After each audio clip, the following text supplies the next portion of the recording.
wenda mbere yuko tugera ku rupfu reka tubanze tujye ku ikibazo cyatangiye. Ubundi uyu tariki ya 19 z'ukwezi kwa gatatu RIB ya Nyarugenge yakiriye ikirego giturutse kuri uwo mwana w'umukobwa w'imyaka 29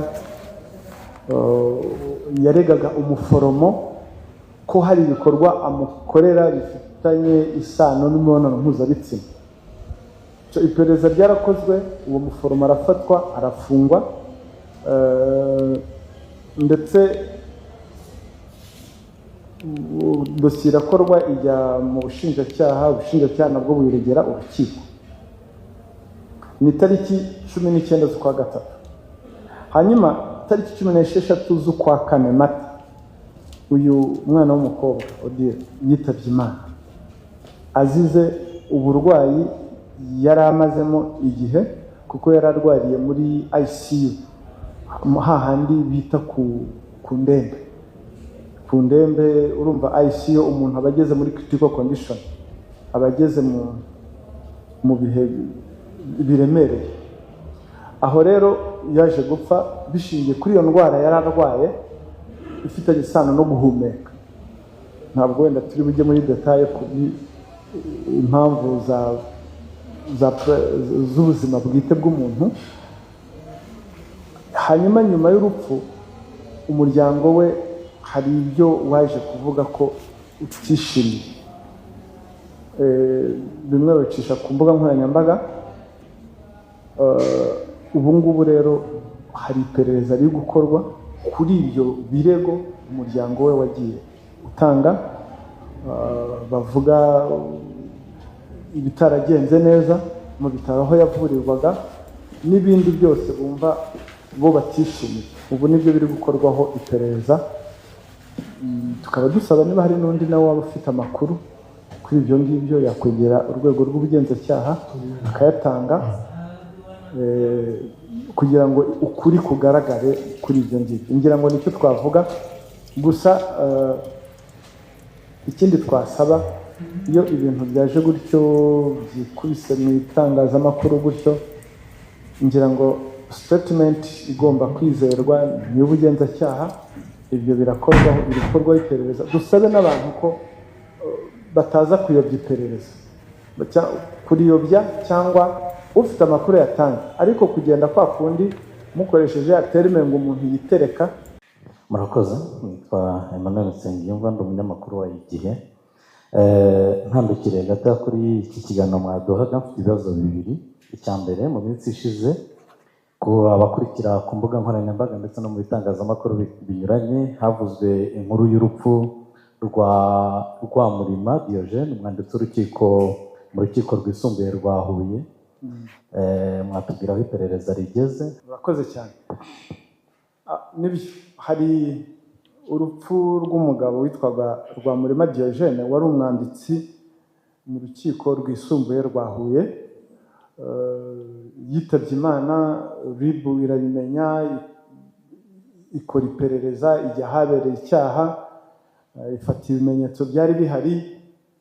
Hanyuma umubiri woherezwa muri Rwanda Forensic Institute kugira ngo hakorwe umubiri upimwe mu rwego rwo kumenya impamvu ishobora kuba yateye urupfu. Ubwo ngubwo mu rwego rw'iperereza. Hanyuma resulta zasohotse, resulta zavuyemo zatanzwe na Rwanda Forensic Institute, zagaragaje ko uriya Rwamurima Diogene yapfuye azize ibyo bita stroke. Ubwo ngira ngo birumvikana, ni ifata mu mutwe, imitsi yo mu mutwe. Ipima byagaragaje ko yari yagize kuva cyane mu bwonko, akaba ari cyo kintu yazize. Mu iperereza twakoze hari ubundi butumwa bwari bwoherejwe n'umuntu witwa Shyaka Robert, nawe ni umwanditsi w'urukiko rw'ibanze Gatunda muri Nyagatare.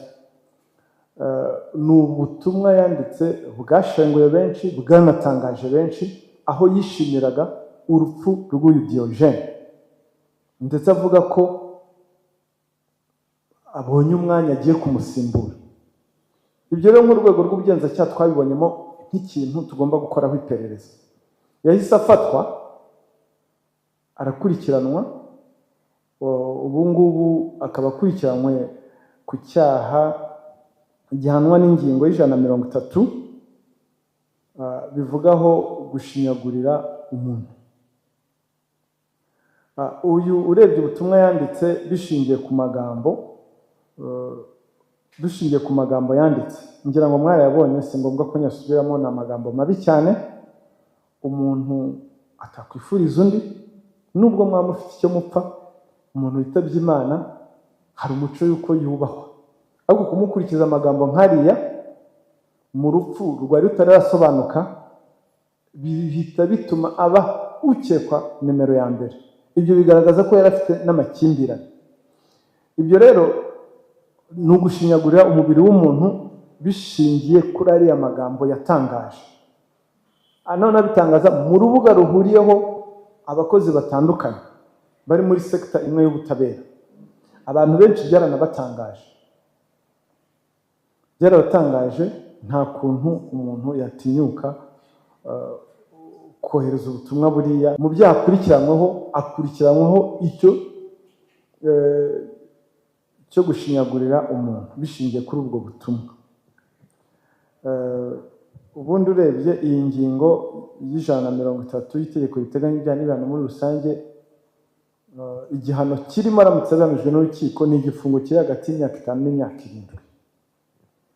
7. Iperereza rero rirakomeje n'ubundi kugira ngo tumenye icyihishe inyuma ya buriya butumwa. Kuba rero yarapfuye, uwo Diogene yarapfuye yishwe na stroke, hariho byinshi byagiye bivugwa, ariko birumvikana ko ntaho bihuriye no kuba yaracitse ku icumu. Ni urupfu ruri isolated, bidafite aho bihuriye no kuba yaracitse ku icumu. Ngira ngo turasaba n'abantu wenda za speculation zihari ziveho, banazigabanye, kuko burya uko mugumya mukora ku kiganiro cyane mushaka ngo kujya kure, rimwe na rimwe hari abo bikomeretsa. Ngira ngo ubu butumwa dufatanye kubutanga, izo speculation, uko gukeka, kuganisha, guhimba, gutangaza ibihuha, ubwo ibyo biveho. Ngira ngo ibyo turabyumvikana. Murakoze.